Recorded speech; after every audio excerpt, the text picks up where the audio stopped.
Well, good morning. I think we've done it. We are broadcasting live from Fallbrook, California, the palatial estate of the Bagnasco family. John Bagnasco, I'm Brian Main, along with Tiger Palafox. We're going to get this thing up and running, and here we go. Beautiful background this morning. I know we're a bit shadowy, but the sun will change. The sun does weird things here in Fallbrook. Does weird things? Like rises and sets? Just in Fallbrook here. But the point rises in the west in Fallbrook. Oh, does it?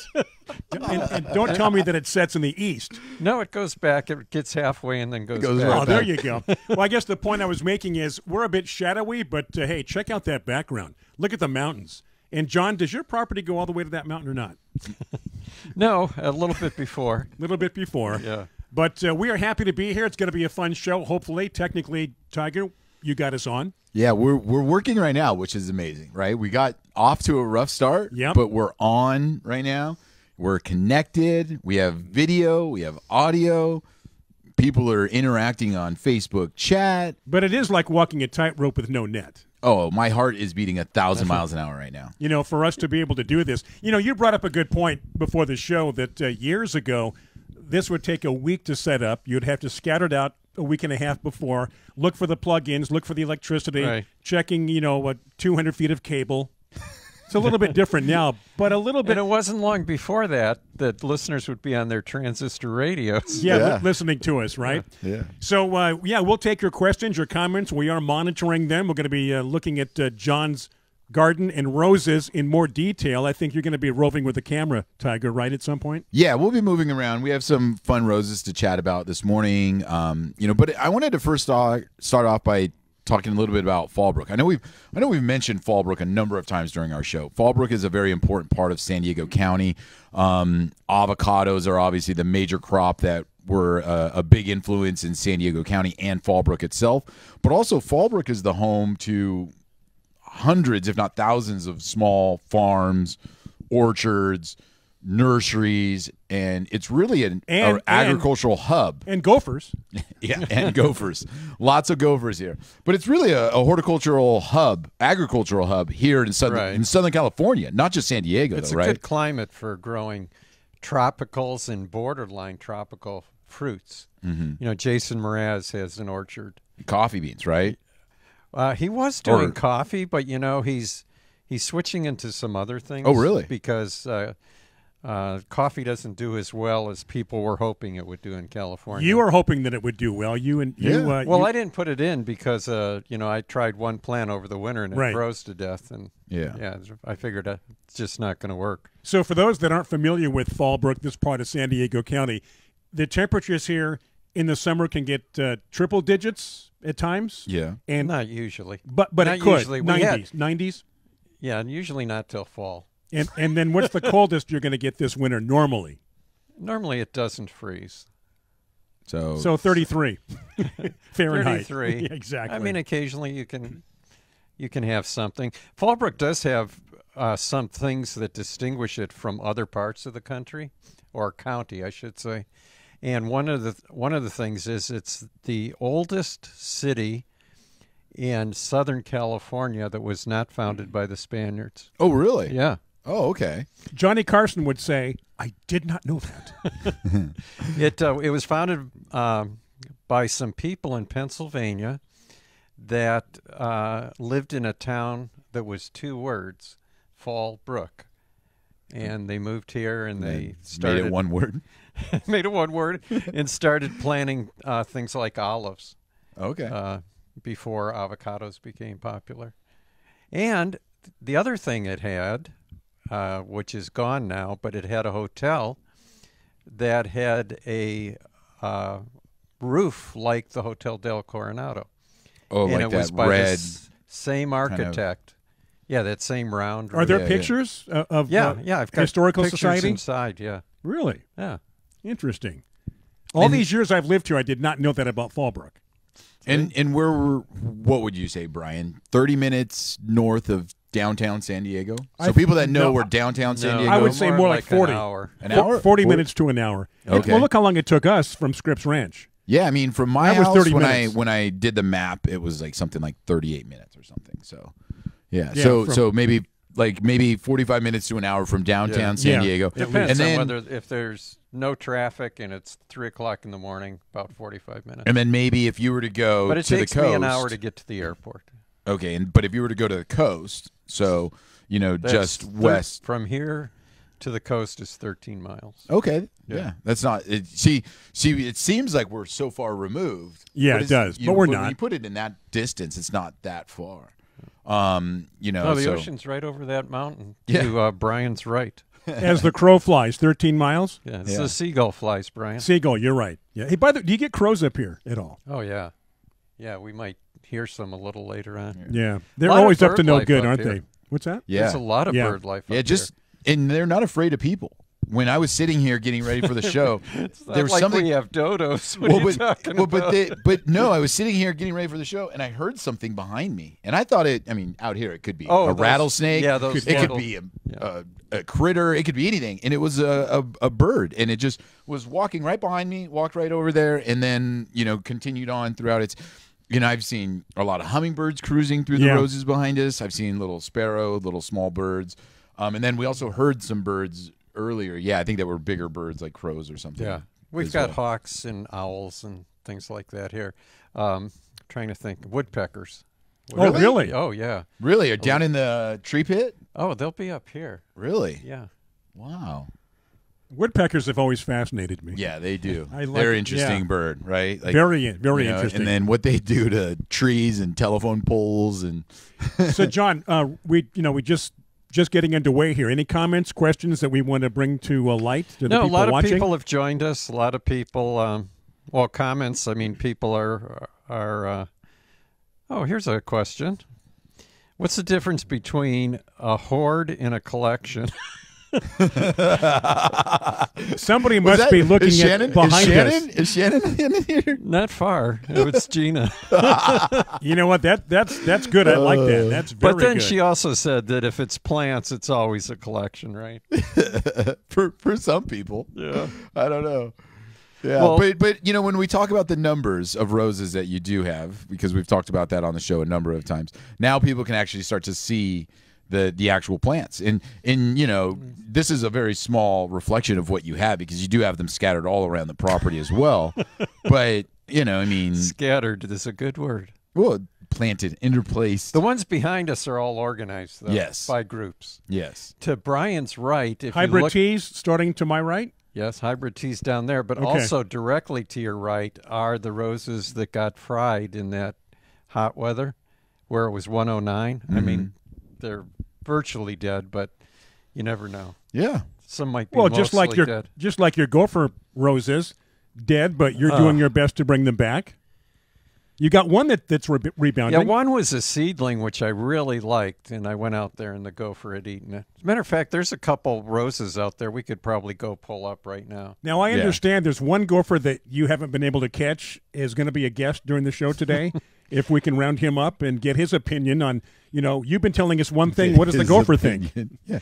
Well, that was want to hear two sides of the story. Unfortunately, that was gopher number 50. Yeah. And the coyotes got him last night. Now, do you hear the coyotes yapping in the middle of the night, early in the morning at all? Yeah, it depends. Usually after a kill. There's a lot around here, yeah. And you came across another rattlesnake the other day? Also to your right on the corner of the house. That's not far from your home. It's not far from my leg. No. Yeah, exactly. The one that bothered me was the middle of last week when I was pulling weeds down below and reached in to grab this last clump of weeds, and I heard a rattle, and it was the rattlesnake. And how far was he? Did you see him, or just hear the rattle? 3 feet? No, right where I was reaching to grab the weed, so I probably got to within 6 inches of it. See, oh my goodness. That's why they rattle. Rattle first, bite afterwards. But as you say, bite first, then rattle. This one, I think, had an attitude. I think it would have bit first. He didn't even bother rattling, or she didn't. How far is the bother nearest rattling? hospital from here? God, not till Escondido. Well, they have an urgent care, though. I would think that they've got anti-venom. Yeah, I would think they must, especially out here. Yeah. Well, and especially a rattlesnake is so common. Right. It's not like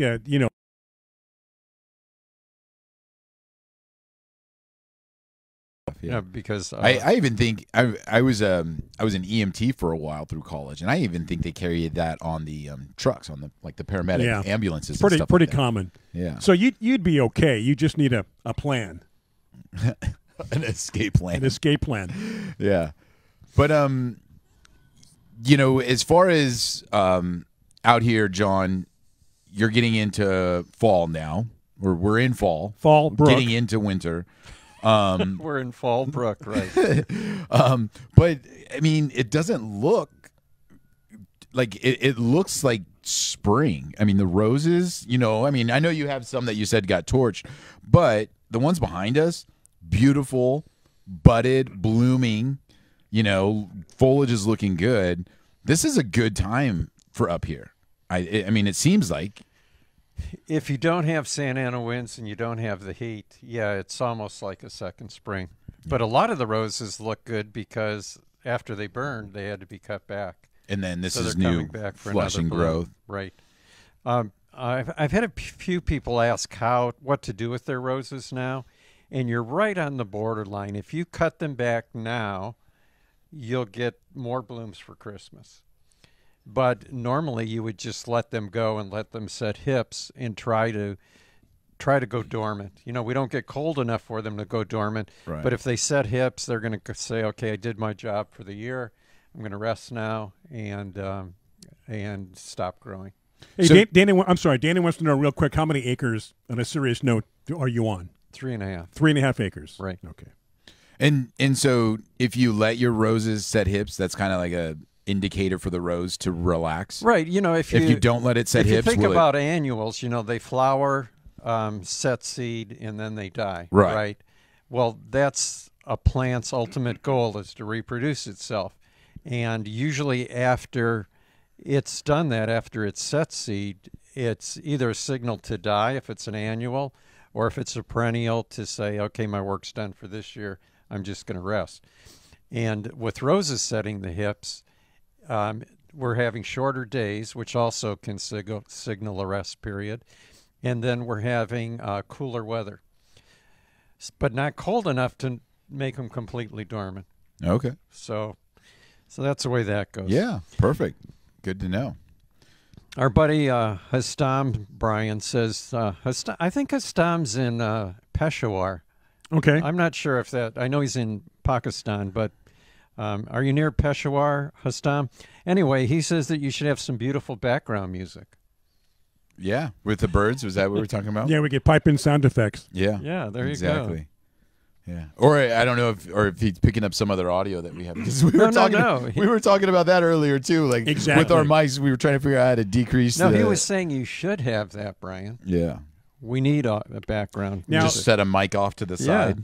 I'm seeing a lot of new names that are joining us this morning that we don't normally see during one of our shows, which All right. which is great. Yeah.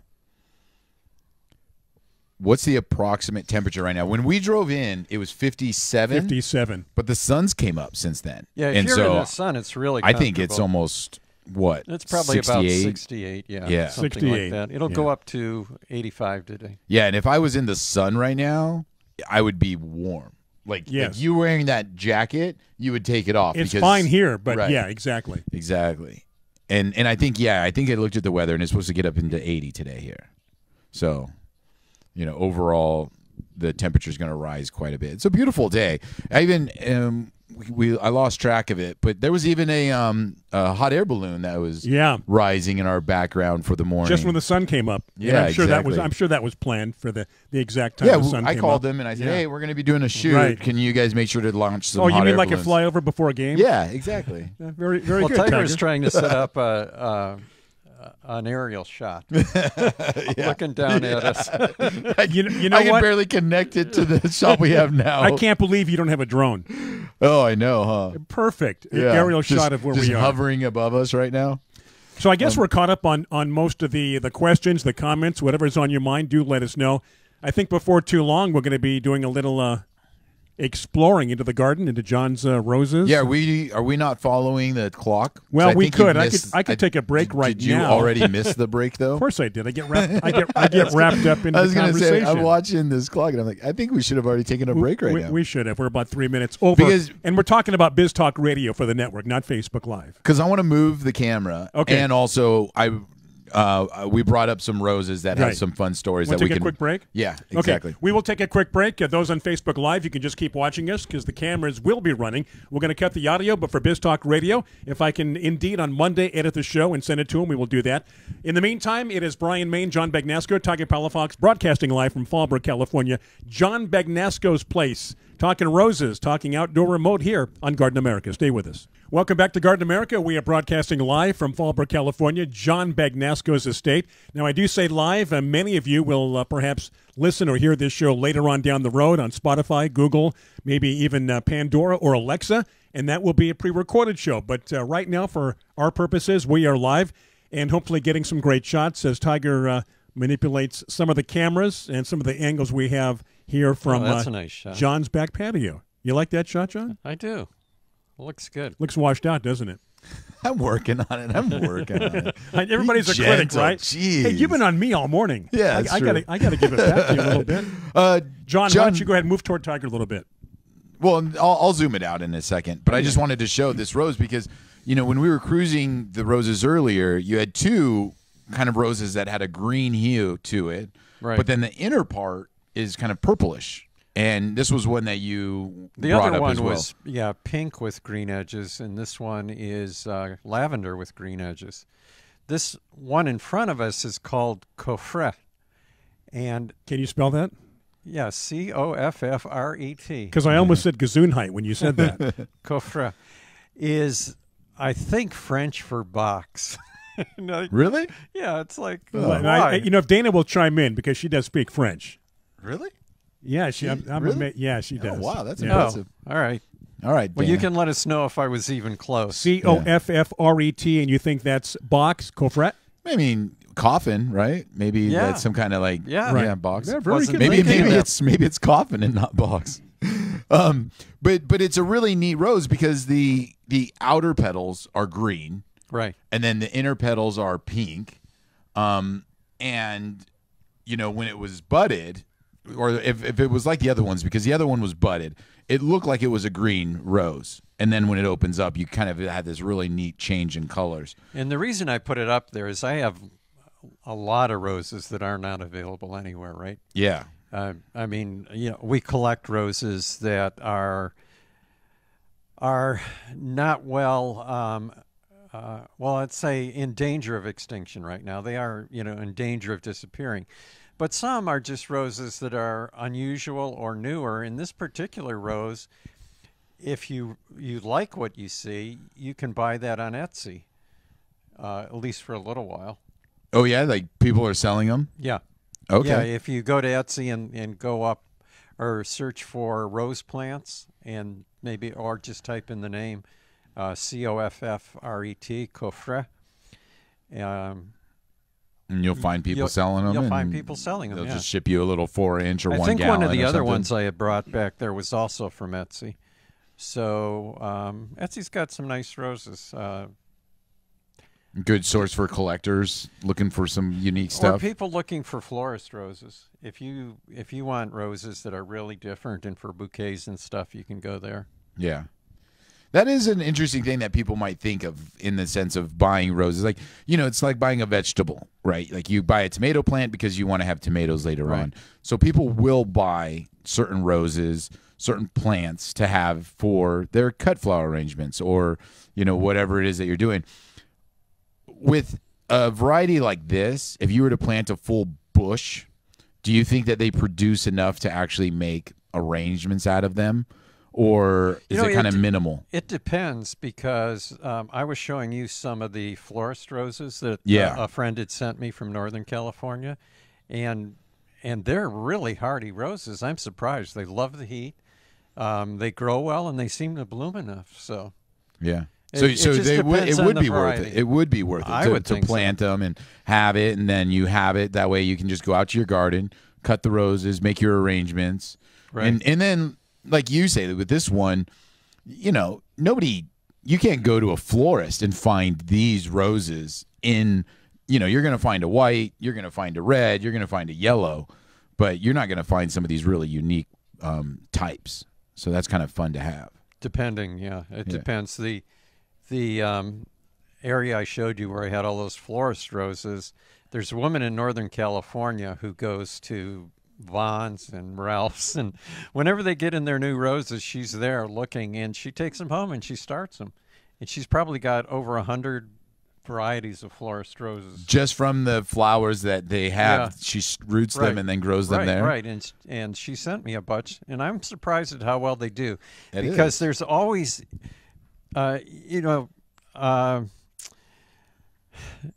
there's things that get spread around because one person says it, and then it becomes, supposedly a the fact. Gospel truth, yeah. Yeah, it's like florist roses are hard to grow. Yeah. Right, so nobody grows them. Well, turns out they're not hard to grow. Yeah.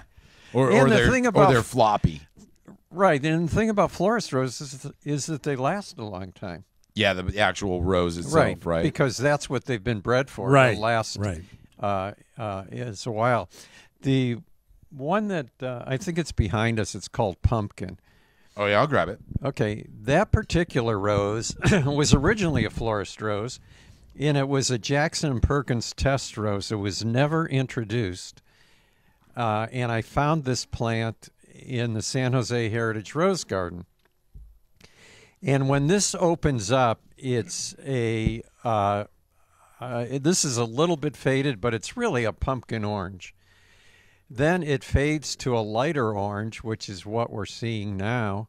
And then it starts to fade to green. So it goes from orange to green over the period of a month. Oh, that's pretty quick, right? No, really? Because you've got, when you have think of your roses when they open at home. Do they last a month? Yeah, you're right. Yeah. No, that is. Okay. Maybe Green Planet. Green, yeah. And usually the more green there is in a rose, the longer the flower will last. And by green, I mean in the flower, not the leaves. That one that we were just looking at has green in it. And the one earlier, Tiger, the Lady Ao, and you and I were looking at, it'll last a long time as long as there's green. And the reason is that the green comes from chlorophyll. And the more chlorophyll in a flower, the longer it lasts. So, this pumpkin one is, it's got a really pretty structure as far as the actual petals and, the rose itself. Right. So you're saying it's Jackson & darker usually? Is that what you said? I was in the middle of putting it up there. When it first opens up, it's darker, a deeper orange. Yeah. Okay. I think it was a test rose in the 60s or 70s. Oh, really? 70s. It's that old? Right. But again, Jackson & Perkins would send roses to its subscribers to test in their garden. Mm-hmm. And then they would comment on how it did. And this one went out, never had a name except a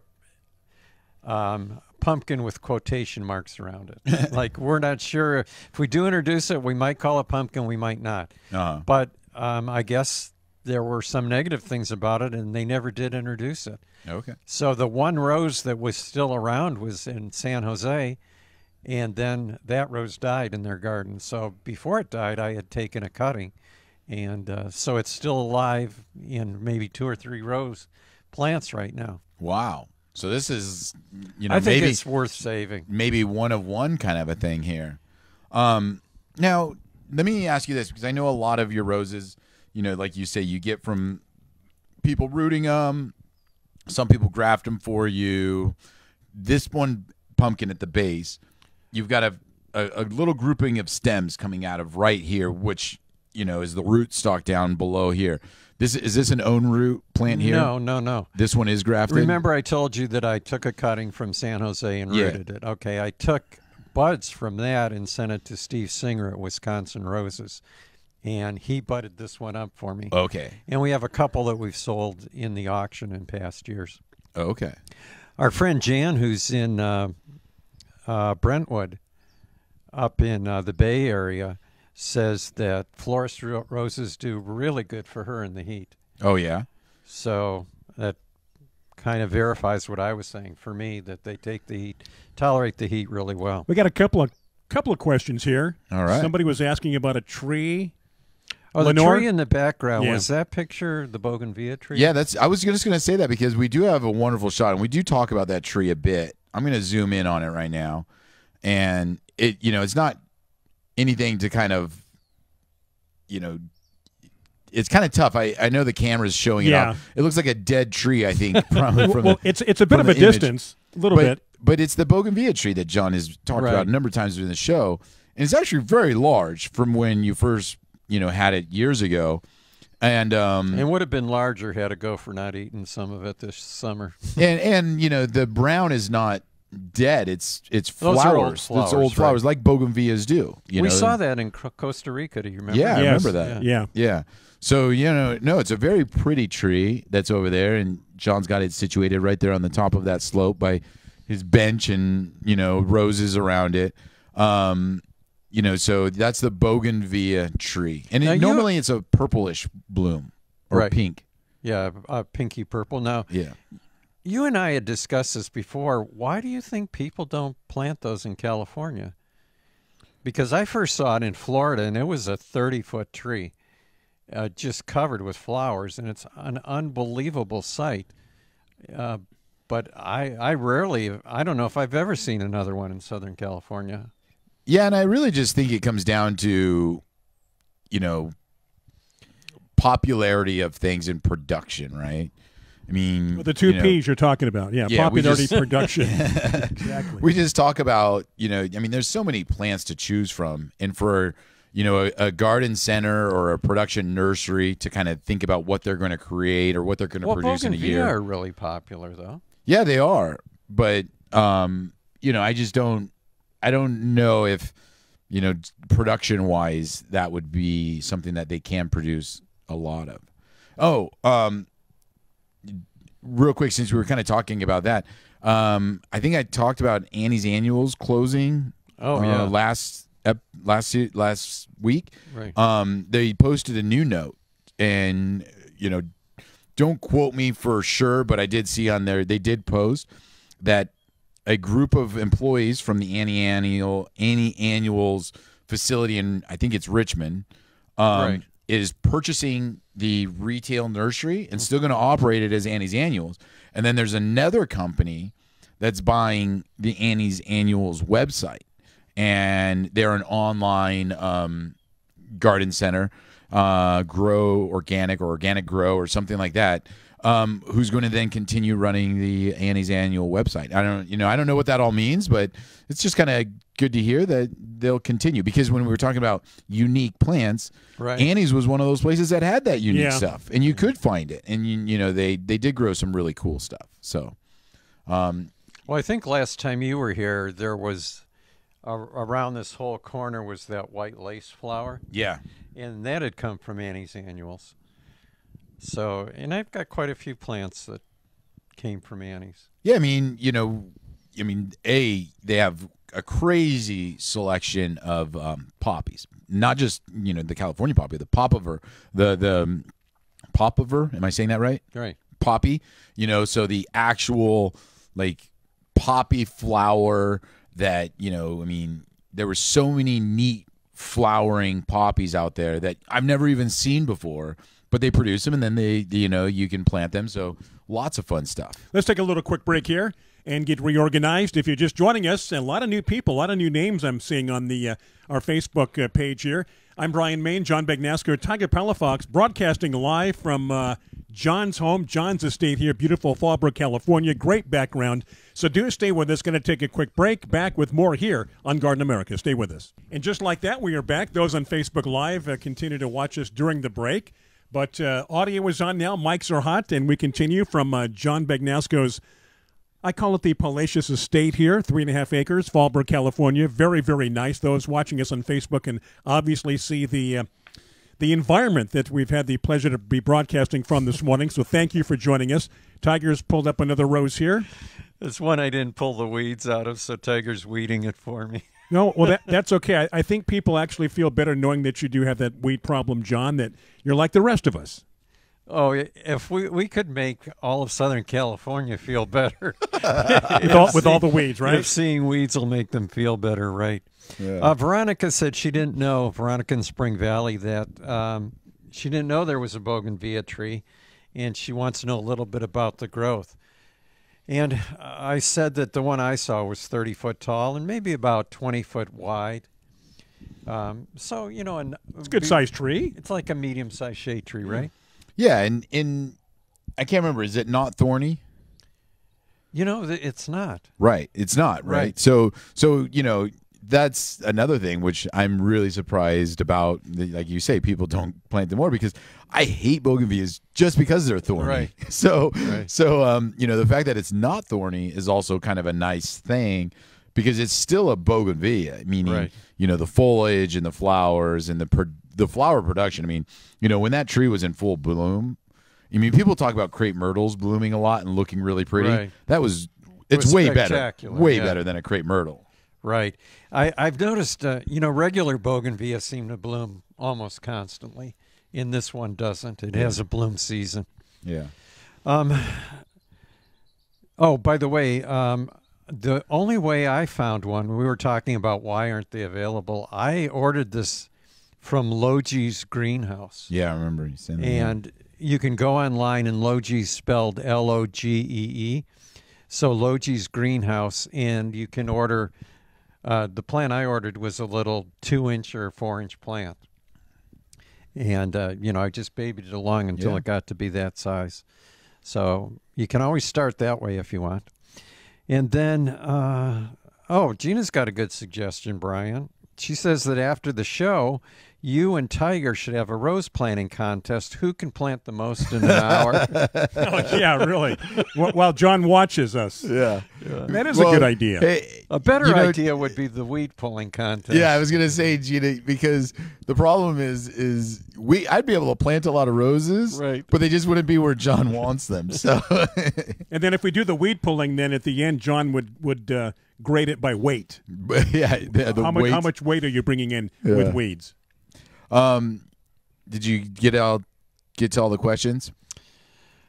We're doing our best. Carla says she loves the nicknames. I don't get that. What were we talking about? I don't know. You can repost your question as well in case we miss it or want to clarify something. This rose that I brought up on the table now, though, I think it's funny, and I don't know why you picked this one to put behind us in that group. Maybe it wasn't even part of that group that you put back there, and it was just one of the other ones that was sitting here back here. But I was like, oh, it looks like an iceberg. And John has an iceberg rose. But I looked, and it said something about hook.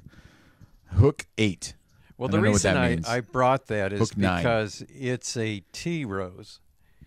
And today we grow hybrid teas, which are crosses between hybrid perpetuals and tea roses.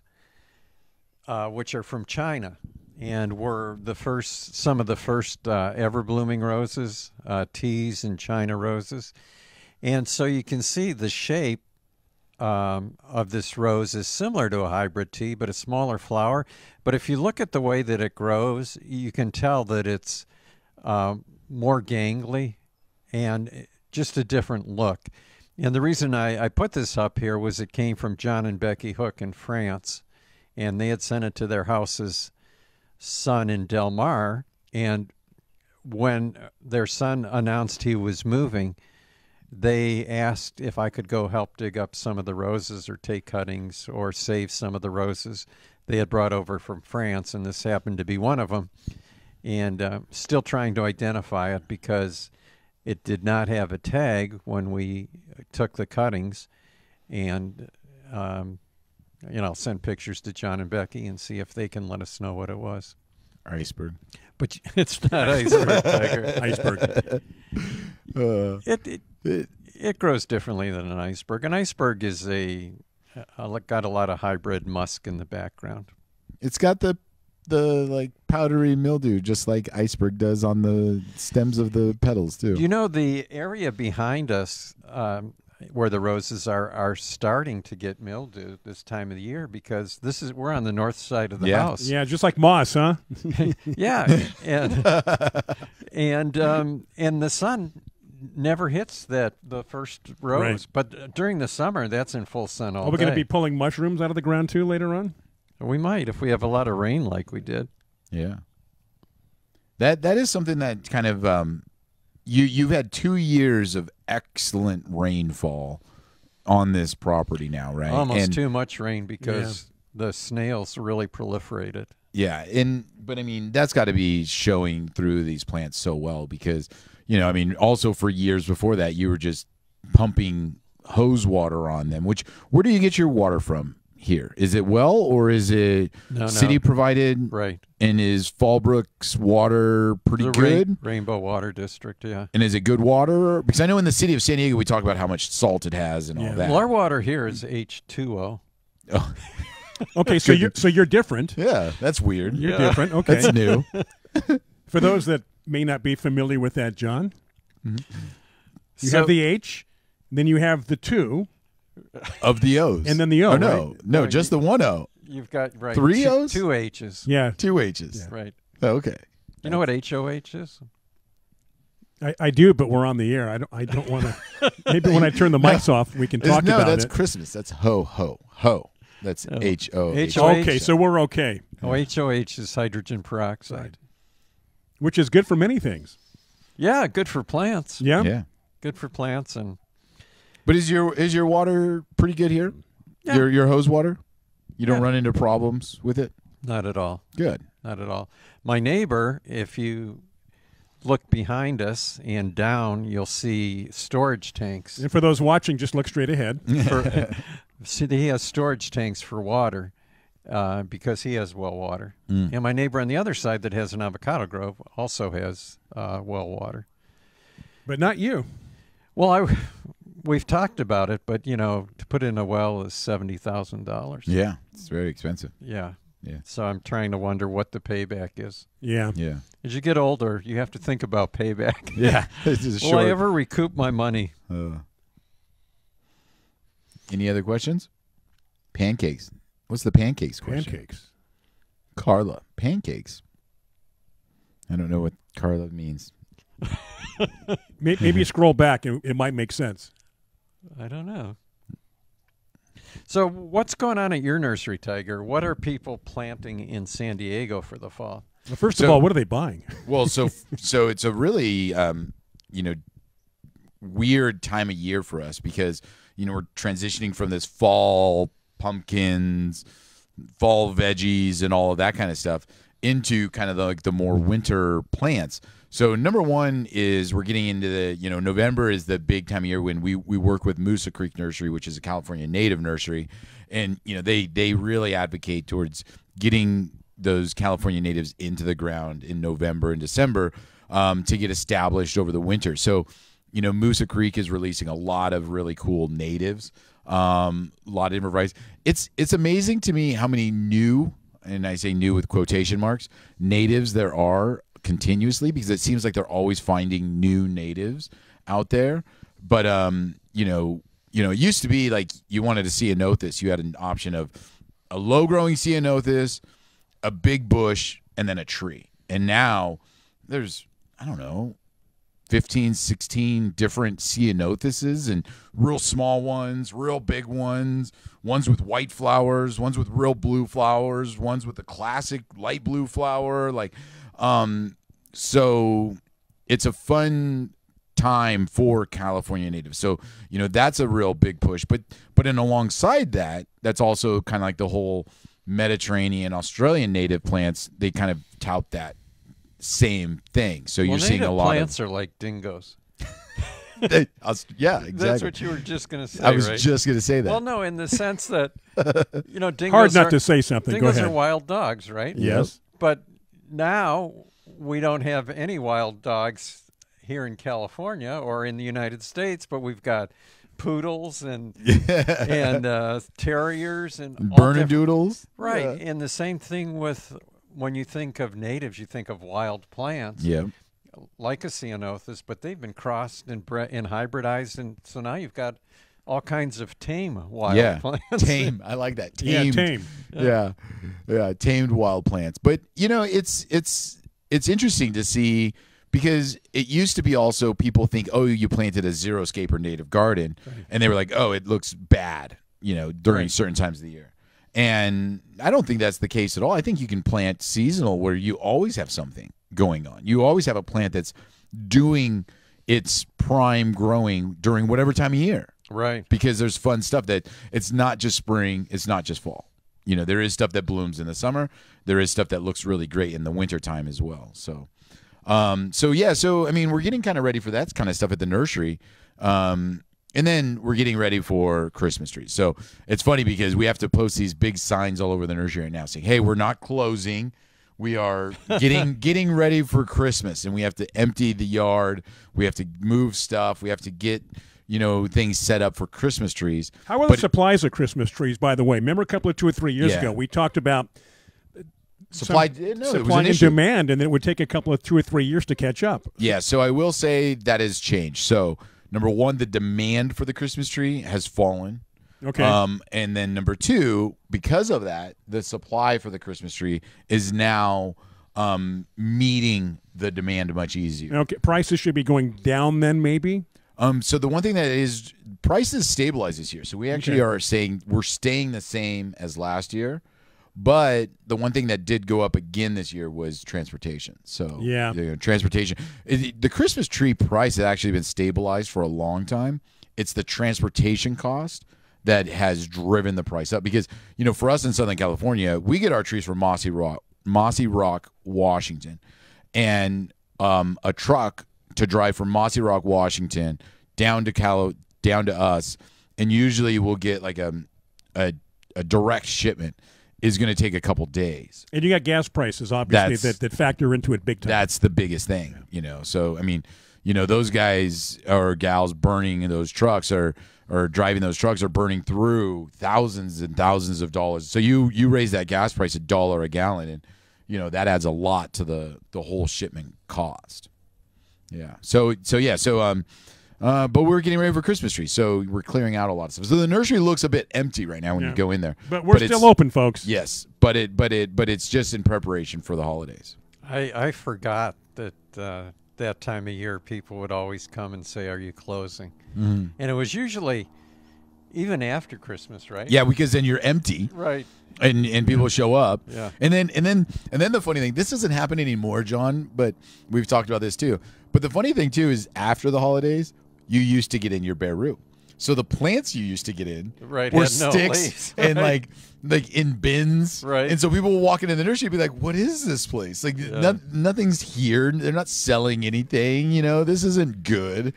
So from December to February, the nursery is not a lively place to go to, I'd say. Well, in Michigan, it was, there's snow on the ground afterwards, right? So the nursery I worked for back there, Frank's Nursery, would bring in all kinds of closeouts. Oh, yeah. That, and when you're going down an aisle and you've got to set up girdles. Girdles. Like, I don't think women wear girdles anymore. I don't think so either. But back then, I remember, I had no idea how do you display these. And there was one that you wear it and walk around. There was one that was 2 feet wide. Because they were irregulars, too. When it came to closing, they got the best deal on irregulars. But at this one, I'm thinking, first of all, if it's 2 feet wide, what's the 2 or 3 feet wide? I said, what's the point? I mean, what would it do if someone actually fit in it? Yeah. Anyway, I never forgot that. And they would bring in, they would have books and all kinds of stuff back then, all kinds of closeouts. Brian, you were asking before about the conversation that was going on. And it was between Gina and Carla, right? Right. Yeah. Whenever they get bored with our topic, they just go off on their own. Right. And that's why keep Carla themselves said, entertained. Carla made mention, don't worry about it. Right. Everything's good on this end. Was that the pancakes comment? Yes, that we had no clue what they were talking about? Yeah. Between me and Gina. Oh, I love it. We had another florist rose behind you, and I'm not sure how you pronounce it. It's Idole, so it could be idole, it could be idly, yeah, it could be idle. Who knows? Or all the letters could be silent. and then you'd have to guess. You got me with that one, Brian. But anyway, here, another little 1-gallon plant, and look at, you've got another characteristic of the florist roses are long stems, right? 4, almost 5. And so, look at this little tiny plant, but the stem in the middle is over a foot tall, right? Yeah, it's a pretty golden yellow rose too, and the florist aspect of it. Look at how this opens up. I'm showing it to us on the side. Sorry, on the camera, but I love how it has the open petals on the outside, and then the bud's still almost in the middle. It's right. That's a little different than I think most, because normally they kind of open up, kind of all at the same time. But this is like a teacup, right? Like a what is that? Like a daffodil, right? Teacup, like where it's like the flat. I know what you're saying. Yeah. It's kind of a neat shape. Rick wants to know if we're going to have a tour of the grounds. Yeah. Well, that's not that easy to do, though, Rick, right? the question is, how strong is John's Wi-Fi? No, it's how strong. And your hotspot. Yeah, my phone, yeah. Tiger's hotspot. I could take it. If you guys want to talk, I'll take the camera, and you guys will just see what's happening. Let me lock. And then John, are we going to take a break soon? Let's take a break and think about this just for a few minutes. Okay. Maybe not even that long. Yeah. So do stay with us. We're going to revamp things here, get reorganized, take a break. Do stay with us. Broadcasting live from John's house in Fallbrook, California. Garden America on your weekend. Brian Main, John Bagnasco, Tiger Palafox. We're coming right back with more fun and more surprises here on Garden America. Okay, we are back live here from John Bagnasco's house. Garden America continues as we continue here with the show this morning, John. So Tiger is out and about with a roving camera. You want to describe exactly what we are looking at? Well, Tiger's in an area right now that we're just working on. So there's the areas he's in, we used to have a trailer while we were building. We lived there while we were building the home. So there's some leftover plants, and one of them is cosmic kale, which Tiger just showed, and that was a perennial kale that never goes to flower, never goes to seed. Now it's a little bit difficult to find, but once you've got it, you have it forever. And now he's going to show all the weeds that I have. And he's laughing, he's giggling in the background. Yeah. I'm going to show people you're not perfect. Okay, now he's wandering into what area, John? Well, they went back to the cosmic kale. I don't know what he's doing. He's giving me a headache. I wanted to, as you come up the driveway, we have an area that is kind of a native drought-tolerant area, but I don't think he can go that far with the camera. Right now, he's in one of the areas where we started planting roses. The little tiki Easter Island head that he passed was one that a friend of mine carved out of a palm trunk. And let's see, where's Tiger now? What is he? Yeah, what is he doing? I don't know what he's doing. Anywhere at my house that you go, you're going to find roses, right? There are some interesting things, and if he can't get down the driveway to... Yeah, I think that's going to be a little far. Yeah, where all the drought-tolerant area is, maybe during the next break I'll go take a clipping of something to bring over here. That looks like a bench. Did I just see a bench, John? Yeah, it's a teak bench. Teak bench, yeah. Okay. I got that I think it was for my birthday years ago. And then he's focusing in on the bougainvillea tree. Again, those are the old flowers. And right behind the bougainvillea tree were those storage tanks. See the water storage tanks? Yes. That my neighbor has for his grove. So if you have a well, you have to have a storage tank, so you've got some backup water. Nice view up here. Yeah. A different aspect, John. Right.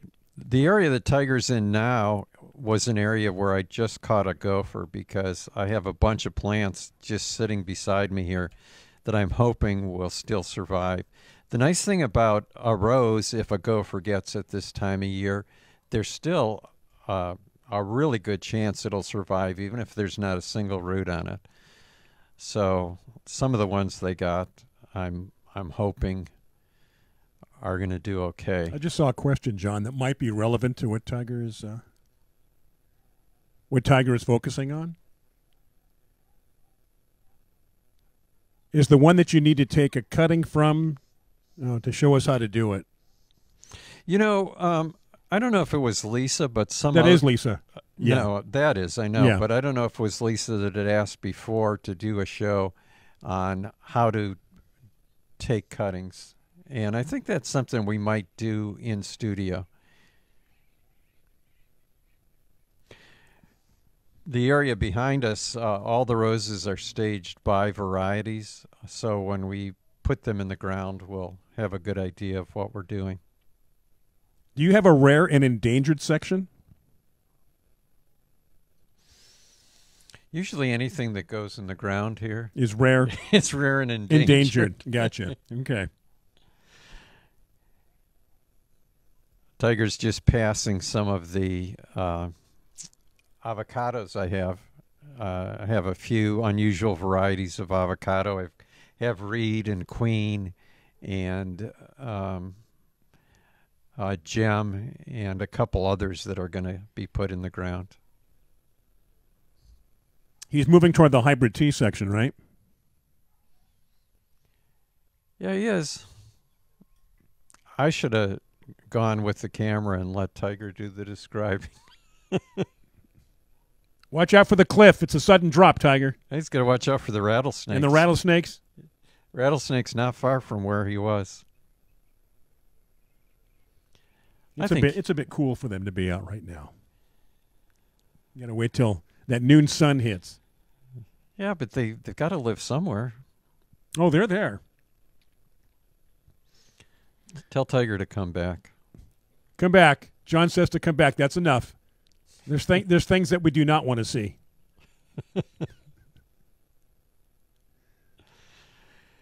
It's turning out to be a nice day. The weather's really warming nice. up here. Yeah, really nice.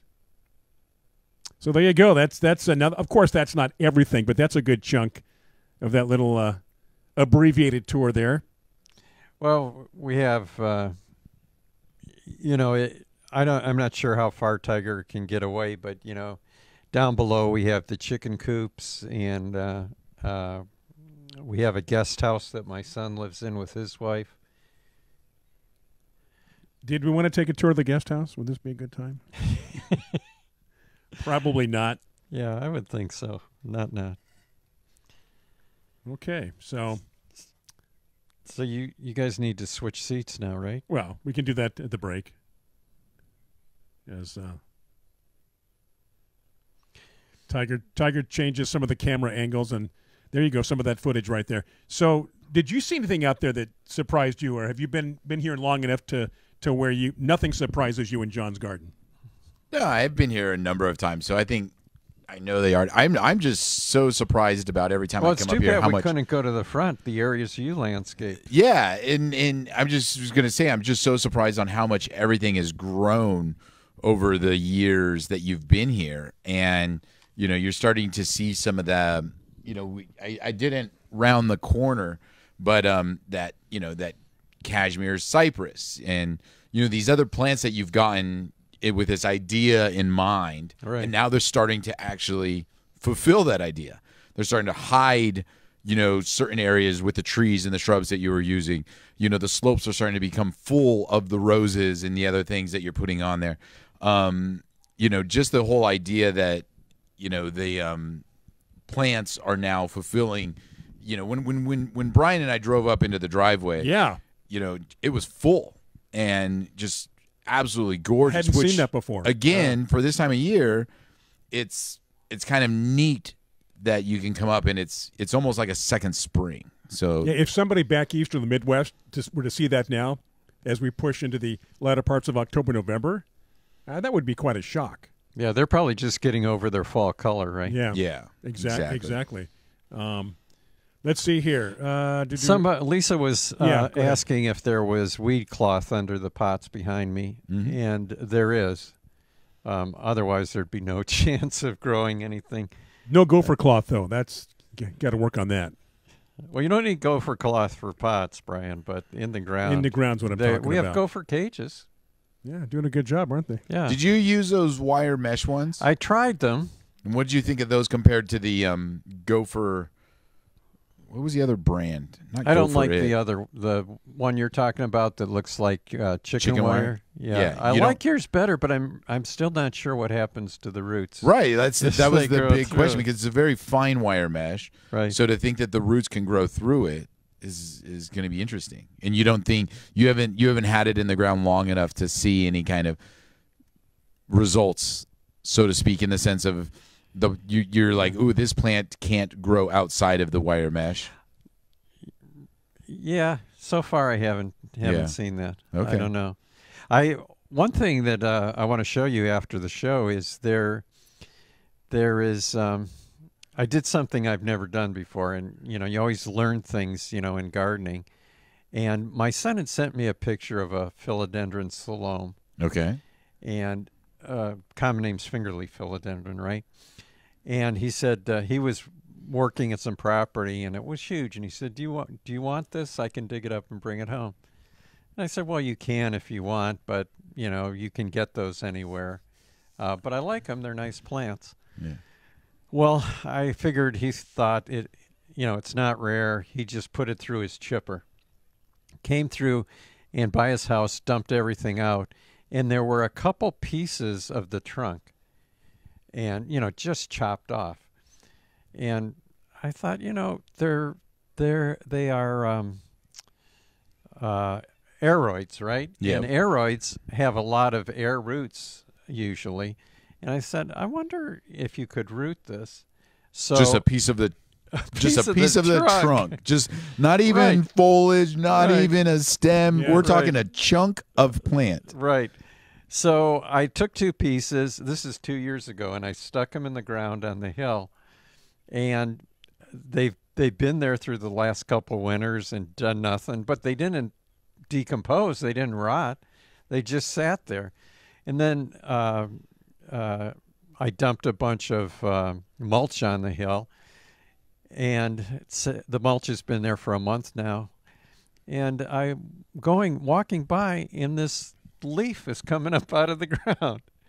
It's amazing. It wants to survive. Yeah. It just came from the chunk of Yeah. plant that was dumped on the side of a hill. Right. That's amazing. Yeah. That is so neat. Are we going to take a break soon, Brian? The reason I ask is that during the break, I'm going to go cut a piece of that. Okay, we'll take a plant break. that Sure, we were this is a good talking time to about. take a break.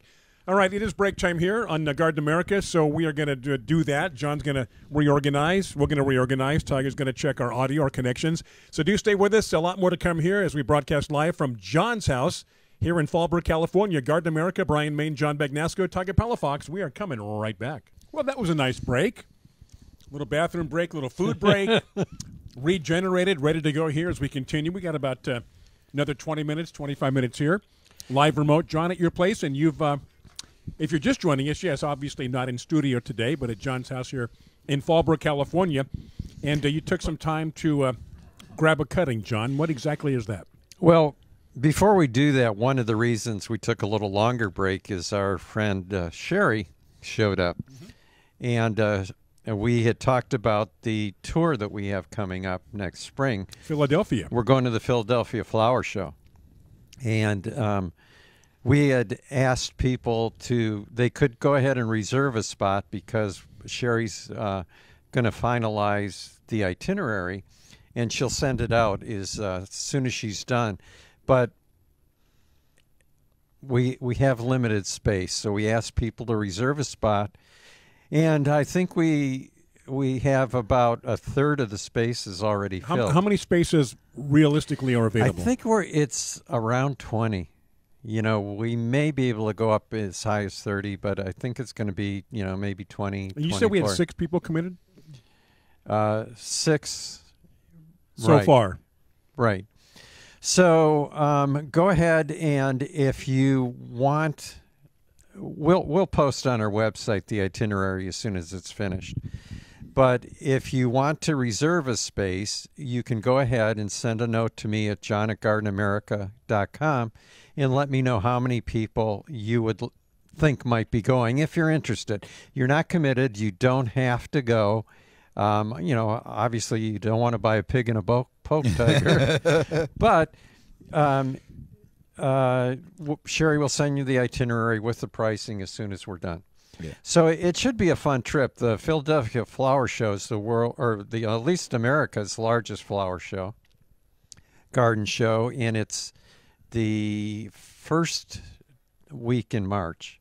So we will probably go probably 4 or 5 days, the end of February into the 1st of March, and we'll do some other things like visit Longwood Gardens, which is in the area, and maybe some sightseeing like the Liberty Bell. Yeah, some of the classic things, as well. Some touristy type things. Yeah. Brian wants a Philly cheesesteak sandwich. Yep. Because you're a big fan of Cheese Whiz, right? You said we talked about this last week. That Cheese Whiz is actually used is the official cheese of the Philly cheesesteak. And I said Velveeta, and you said that's not good enough. No, I said that's too good. Or too good. I'm sorry. Yeah, too good. Yeah. Too good. So now, okay, two things. We've got a cutting here and another rose that's blocking you, Tiger. I know. From the camera. That's what John put up there. He said, we've had enough of you, and I'm going to put this plant in front of your face. No, I thought Kirk. No, Kirka. No. Kirka. Kirky. Kirka is German for church. Oh. Sure as this isn't like that box. Yeah. Story Wait a minute. Did we ever get an answer? Did we ever get an answer from Dana? No, Dana. I don't. She checked out here. Jeez. Okay. Now we're getting questions in. Our here fact checker. Yeah. Okay, but anyway, I put the reason I put Kirka there is it's also one that's available on Etsy. It's kind of a rare rose in the United States, but I think it's kind of pretty. We're looking at the back side of it. And it's not as pretty as if you look at the front side. Did you say how to spell it though yet? Because what we all butchered the name. It does not look like it sounds. Kirke. Right. So however you may say that wherever you're from. Kirka. Sure. That's an Etsy rose. Very unique, very kind of rare. You can find it online though, kind of a thing. Lisa wants to know if we can do the show from the Philadelphia Flower Show. Yeah, I mean, if we can get my phone there, it's fine. It's a It'll phone work. there, and the equipment. Yeah. Well, I would think they would have Wi-Fi, wouldn't they? Yeah, but I mean, it sounded as long as I got good connection, we'll be fine. Oh, the question about the yellow rose from Veronica, does it have a scent? That was the one. Yeah. That was the. That was the florist rose. The florist rose we had. Yeah. Now, part of the breeding for florist roses is to produce thick petals that will last a long time after they're cut. Unfortunately, the thicker the petal, the less likely a rose is able to give up the essential oils that give fragrance. It makes sense, right? No, it doesn't. It doesn't. It does. It does not make sense. Oh, I get it. We'll talk slow for you. Thank you. Wow. No. Wait, look at that butterfly. So Veronica, because of that, most florist roses do not have fragrance. Yeah. So can you smell that one over there? It's on your side. Do you think it has a fragrance? It's the yellow one, Brian. Pumpkin? No, the yellow one. The one next to pumpkin. Oh, hold on. Let's see. Let's see what Brian says. I thought he was calling you a little sweet name my there. Pumpkin, my pumpkin. Let's see. Does it have a fragrance? No. Nothing. Not at all. Nothing. Not even a tinge. Not even a tinge. Not even a hint. Okay. Is that right, John? Should it not? Right. Yeah, because what John again, just it's explained. a florist rose. Yeah. But it'll last anywhere from 2 to 3 weeks on the plant, where another rose might last 4 or 5 days. I'd give that up. I expect all my roses to have a fragrance. I know. That's the first thing people do. If I walk up to a rose and it doesn't have a fragrance, it's not a rose to me. There are two things people do. If they walk by a parrot in a cage, they stick their finger in the cage. And then I don't know anyone who does that. The other thing people do, no matter what the rose is they smell it. Oh, I've seen people. I've seen people. Yes. Hi, bird. How you doing? I don't know what people you're hanging out with, but I definitely don't ever go. I've been around enough exotic birds and people walking by to see it happen. When Brian was little, his parents had to keep him from the tiger cage. Yeah, exactly. The first thing you want to do is stick his head in there. That's different. Yeah. That's different. But people do. They expect, like you said, all roses. Does it have a scent? Does it smell? Yeah. All right. Real quick, not to go off too far, but I think it was with you, John, and I know Janine does this, my wife. But when we were traveling through England, I feel like I remember you also because they have weird buttons. These are old castles and cottages and everything, and they have weird buttons sometimes on the walls. They're not very damp. They're not a light switch. They're just a weird button. And if I remember correctly, I don't remember if you were pressing them as we were going through rooms, but my wife, if there's a button, She's got to push it. she has to push it. And I'm like, you don't know what that button does. Like, you don't know what you just did. And she's like, well, nothing happened. And they go, not here. But, it could open the garage door. It could have done 1,000 other things. There's a famous Twilight Zone about that we don't have time to go in. What about pushing buttons? Yeah. All right. What do you got in front of us? Okay. I brought in, we talked last week about the mousetrap tree. And the, oh, you know what? I can go close that window. Would that help? I don't know. We're going to find out. Go ahead. Keep talking. All right. So we talked about the mousetrap tree, and people wanted to know why it was called a mousetrap tree. And I don't know if there's any other common name, but we have the genus of the plant is Uncarina, Uncarina. And it's got these really nice yellow flowers. They're going to come up on camera here pretty soon, I think, right? Yeah. Perfect. Oh, got to switch it. There you go. There we are. So when the flowers are pollinated, they form this seed pod that Tiger's holding in his hand there. And that seed pod, I was going to warn you, you got to be careful because super spiny in there. Well, Yep. the tips are like little fish hooks when the plant matures a little bit I was more. hoping it would hook on to me. And It would hook onto you. It emits a poison, Tiger. yeah, that gets into your pores. Well, plants are so interesting. The seeds aren't obviously ripe yet, right? Okay. Because the pod is still green. So when the seeds are almost ripe, these little ends will open up into fish hooks that will catch anything that goes nearby. Even your skin, even your hand. Yeah. Oh, wow. yeah. Kind of barbed. You walk by, it grabs you. Yeah, It's really, really bad. But And does it hurt like a thorn, like you got stabbed, or is it just kind of like stuck on you? no, it's like you put a million fish hooks in. That would make a great video. You live. I think you should do it. But the point is, it's called the mousetrap tree because a mouse would get caught in this. Yeah. And would pull and pull until it came away from the plant, and it would be stuck to its fur. And then the mouse would go, and since the seeds are ready at that time, as the mouse wandered wherever it was going, the pod would open up, and the seeds would get spread. So the mouse is a pollinator. Yeah. Not a pollinator. No, it's a seed spreader. Seed spreader, distributor. He's a distributor. But the other cool thing to think about that is where do mice live? In those little holes you see in cartoons in the walls? Yeah, exactly. So if it goes underground, it's already planted, the seed. You know what I mean?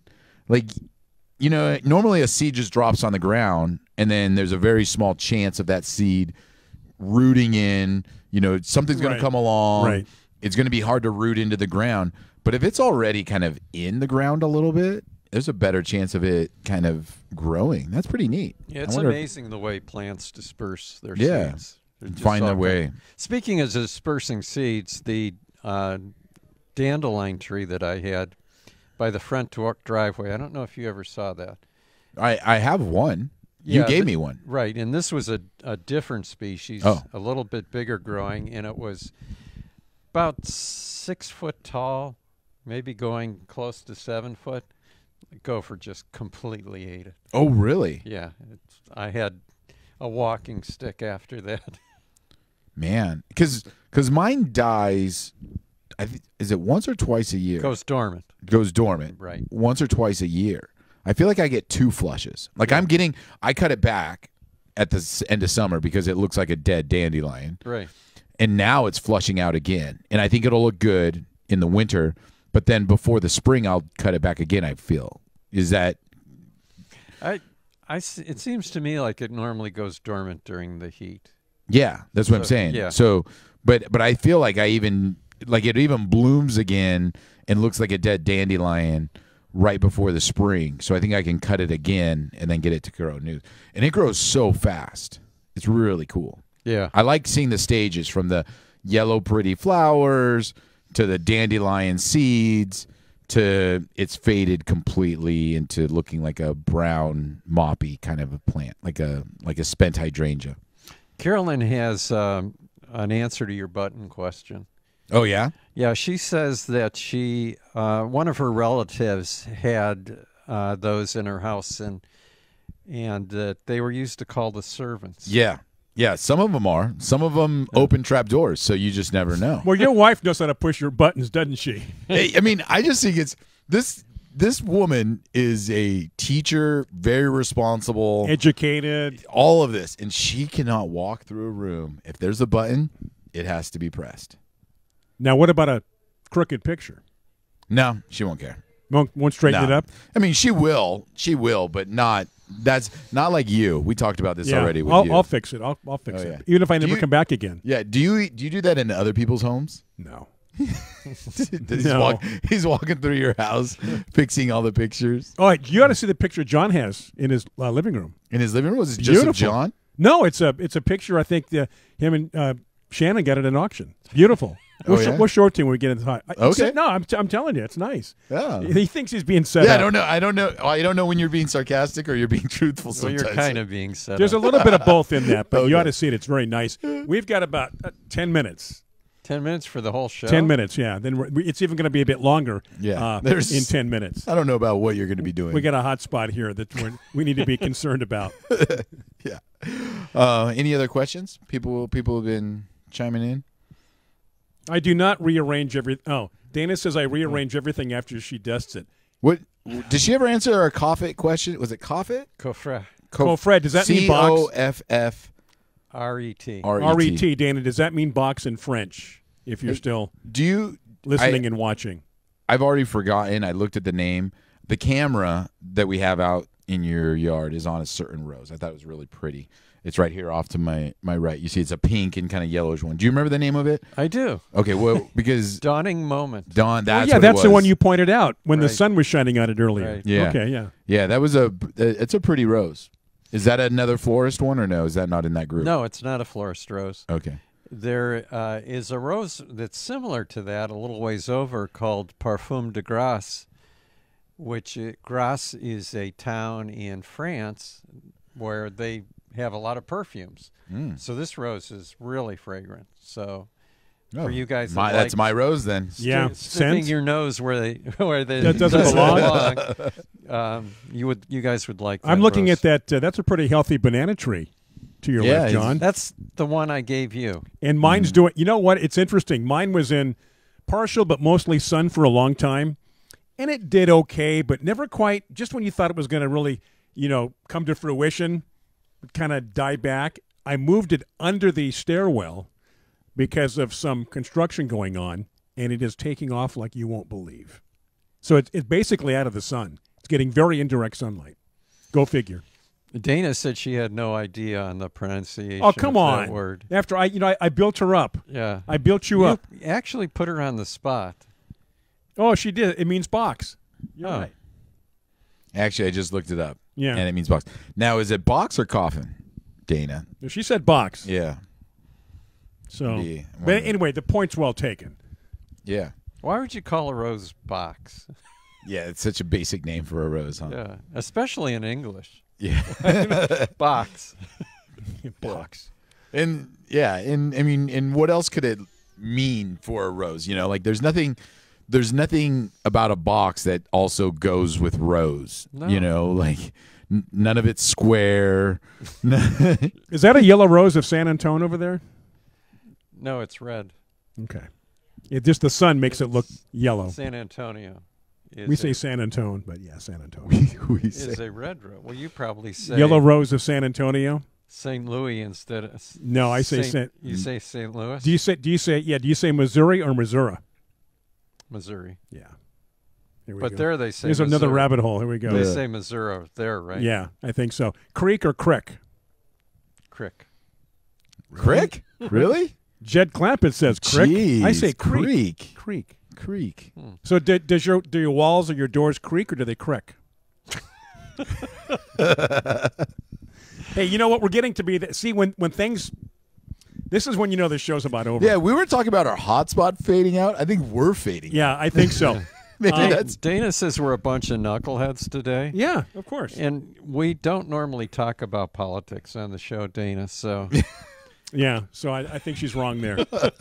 Hey, what do you think? Is that going to do it? Are we going to wrap things up? I think so. Yeah, it was fun. We the did. weather's starting to warm up. Yeah. The sun's no longer in my eyes as it was the first hour and a half. That's why I'm sitting 4 feet behind you. Right, I know. Right? And I go see my skin doctor next month, which is appropriate after the sun shining as it is. So I guess that's going to do it. Now, are we off next week? Is next week the weekend we're off? Yeah, next week we are off. Okay, because we have to recover from this. And then back the following week. And I'm going to be in Wait a Texas next minute. week. No, wait a minute. Speaking of the Rose of San Antonio. Next week you and I are in. Oh, that's right. Okay. And then the week after that we're off. Right. That's what I forgot. Right. Yes. So Correct. you and I are in next week. Okay. Because I'm in Texas. Good luck. Whereabouts in Texas? Poolville. Oh, yeah. Great. Wonderful That's place. right next to Hooterville, isn't it? Whoa. Whoa. Not too far. Brian, come on. yeah, family family show. show. There's a little hotel called the Shady Rest. All right, that's going to do it.